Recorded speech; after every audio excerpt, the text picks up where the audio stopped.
예상치 못한 변수가 도사리고 있는 부동산 시장. 변화하는 시장에 적응하고 미래를 준비해야 하는 부동산 투자. 이정찬 전문가가 실전 투자의 모든 것을 알려드립니다.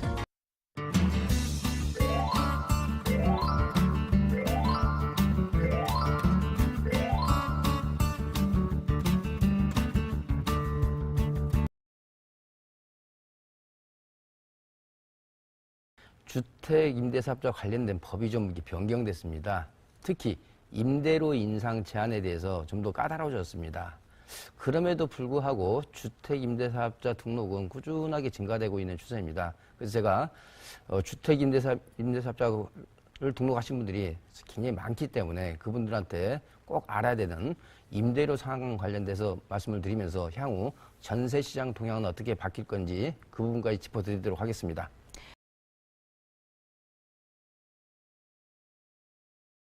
먼저 현황을 좀 보겠습니다. 자, 일단 작년 9.13 조치로 인해서 주택 임대사업자한테 주어지는 혜택이 대폭 감소가 됐습니다.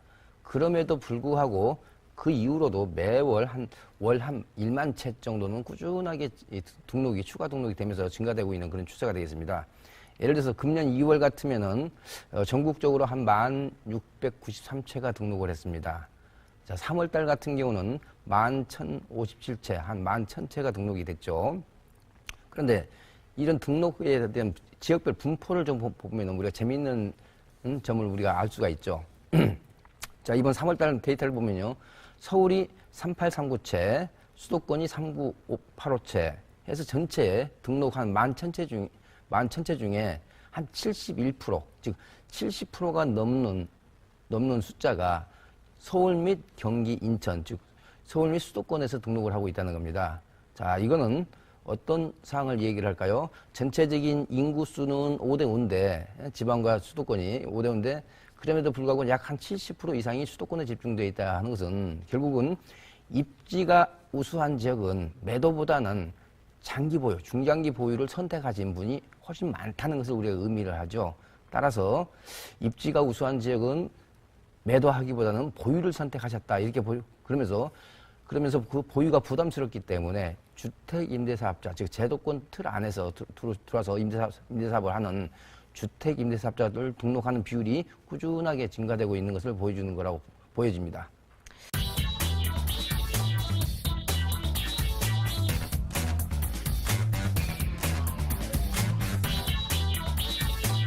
그런데 이번에 이제 국회 본회의가 통과가 됐습니다. 그 통과된 내용, 개정 내용을 좀 보면요. 가장 눈에 띄는 건 이렇습니다. 임대료 인상에 대한 제한폭이 있습니다. 자, 우리가 연 5%로 알고 있죠. 그런데 이제 기준금리가 1.75%가 되면서 지금 현재 시점에서는 5.25%가 되겠습니다. 이거에 대한 적용 규정입니다. 자, 그런데 종전에는 내가 예를 들어서 세입자가 이미 들어있는 상태에서 임대사업자를 등록을 했고, 그리고 나서 그 다음번 등록을 할 때 이 5% 인상 규정에 대한 제한을 받지 않았습니다. 그런데 이번 개정 내용에서는 그것도 제한을 받을 수 있도록 되어 있습니다. 그 문구를 정확하게 읽어드리면요. 주택 임대사업자 등록 당시 임대차 계약이 이미 있는 경우 종전 임대차 계약에 따른 임대료를 최초 임대로 본다. 즉 무슨 얘기냐면요. 내가 세입자가 들어있는 상태에서 매수를 했다. 아파트를. 그랬을 경우에는 그 다음번 임대료를 올릴 때 종전 임대료를 최초로 보기 때문에 5% 상한 규정에 적용이 된다. 그렇게 보면 되겠고요. 또한 두 번째 바뀌는 사항은요. 우리가 의무 임대 기간, 예를 들어서 우리가 준공공주택 임대사업자 같으면 10년 보유에 8년 의무 임대입니다. 이랬을 때 의무 임대 기간이 종료된 후에도 내가 주택 임대사업자 등록을 말소하지 않았을 경우에는 바로 사업자가 유지되는 걸로 보고 임대료 인상 상한 규정을 계속 적용받도록 되어 있습니다. 자, 그리고 이렇게 임대료 관련된 것은 즉시 시행이 아니고요. 이 법이 공포되고 6개월 이후입니다. 따라서 금년 10월 중순 이후가 될 것 같고요. 자, 그리고 과태료 같은 경우는 지난번에 변경 전에는 과태료 위반 시에는 1,000만 원이었습니다만은 지난번에 예고는 5천만 원으로 된 적이 있었죠. 그런데 그걸 또 좀 과하다 해서 3천만 원으로 조정을 했습니다. 자, 따라서 지금 임대료 상한 규정이 좀 더 까다로워졌다. 또한 임대료 상한 규정을 준수하지 않으면은 임대소득세라든지 종부세 합산 배제라든지 여러 가지 혜택들이 박탈된다는 것도 꼭 우리가 아울러서 알아둘 필요가 있겠습니다.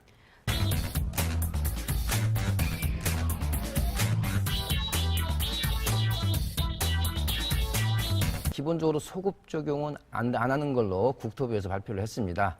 자, 그래서 근데 우리가 작년 3월 달에 많이 등록을 했어요. 주택임대사업자를. 작년 3월 달에 등록하신 분이라면은 이제 내년 3월이 이제 전세가 이제 만기가 돌아올 수가 있겠죠. 그랬을 경우에는 인상의 제한을 받지 않습니다. 그렇기 때문에 초기 임대료 제한 폭을 받지를 않는 거고요. 자, 그런데 금년 10월 이후에 내가 등록을 했다면은 그 다음번이 되는 2021년 10월 달에 전세 가격 인상할 때는 반드시 5% 인상 규정을 준수를 할 필요가 있겠습니다. 자, 그런데 여기서 우리가 하나 알아둘 점이요. 내년 하반기부터는 전체적으로 입주 물량이 좀 적은 기간에 속할 수가 있습니다. 그렇다면 아무래도 그 시점에 전세 시장이 강세를 보일 가능성도 없지 않아 있습니다. 따라서 주택임대사업자를 등록을 금년 10월 이전으로 앞당기든지 아니면은 작년 하반기 이후로 즉 입주 수량이 부족한 구간으로 옮기시든지 둘 중에 하나를 이렇게 취사 선택하실 필요가 있겠습니다.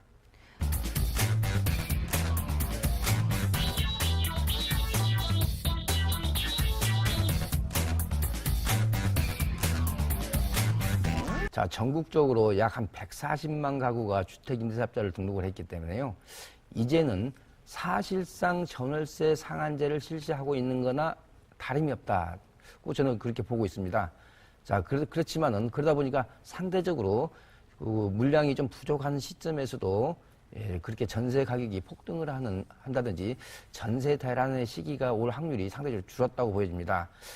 그래서 기본적으로 서울 같은 경우는 전반적으로 수량이 부족하기 때문에 아무래도 전세 시장이 그래도 안정을 꾀할 거다. 그래서 특히 서울 같은 경우는 갭 투자가 아직도 상당히 유효한 투자 전략 중에 하나일 가능성이 높고요. 그렇지만 이렇습니다. 수도권 같은 경우는 입주 수량이 많아지거나 일시적으로 입주량이 많은 그런 대단지 위주로 역전세가 굉장히 우려되고 있습니다. 따라서 이렇게 역전세가 우려되는 경기도나 인천 지역 같은 경우는 오히려 이런 임대료 인상 제한 규정이 무색할 정도로 오히려 역전세에 조심을 해야 되겠다. 현재 말씀드리고요. 자, 사실상 전월세 상한제를 실시하고 있는 건 다름이 없다. 따라서 상당히 전세 시장의 안정에 도모가 되고 도움이 될 거라고 보여집니다.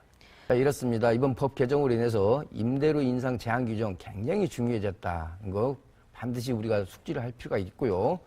특히 주택임대사업자를 등록하신 분이라면은 전세에서 월세에서 전세라든지 또 보증금이 이게 변화가 있을 수 있겠죠. 그랬을 때 그 5% 계산하는 공식이 있습니다. 그 공식을 반드시 숙지하시고 준수하실 필요가 있겠고요. 그리고 이렇습니다. 주택임대사업자에 대해서 아주 자세하게 안내된 홈페이지가 있습니다. 렌트홈이라고 이게 포털 사이트에서 검색을 해보시면은 임대등록 시스템이라고 나옵니다. 거기에서 주택임대사업자로서 지켜야 될 의무사항이라든지 신고사항이라든지 허가사항 이런 것들을 좀 면밀하게 읽어볼 필요가 있겠습니다. 그리고 마지막으로 이런 사실상 전월세 상한제가 실시되고 있기 때문에 당분간 전세 시장은 상당히 안정적일 거다라고 보여집니다. 자, 제가 주관하는 세미나는 매주 금요일, 토요일 오후 1시에 있습니다. 자, 주제는 이렇습니다. 지역별, 시기별, 상품별로 세분해서 투자 환경이라든지 주택경기 전망을 말씀드리고요. 특히 자제분들 위한 소액 투자와 관련된 그런 추천 매물 시간이라든지 투자 전략이라든지 또 투자를 하실 때 우리가 꼭 알아야 될 사항들 이런 것들을 짚어드리는 그런 세미나를 제가 준비하고 있습니다. 예, 많은 관심 부탁드리겠습니다.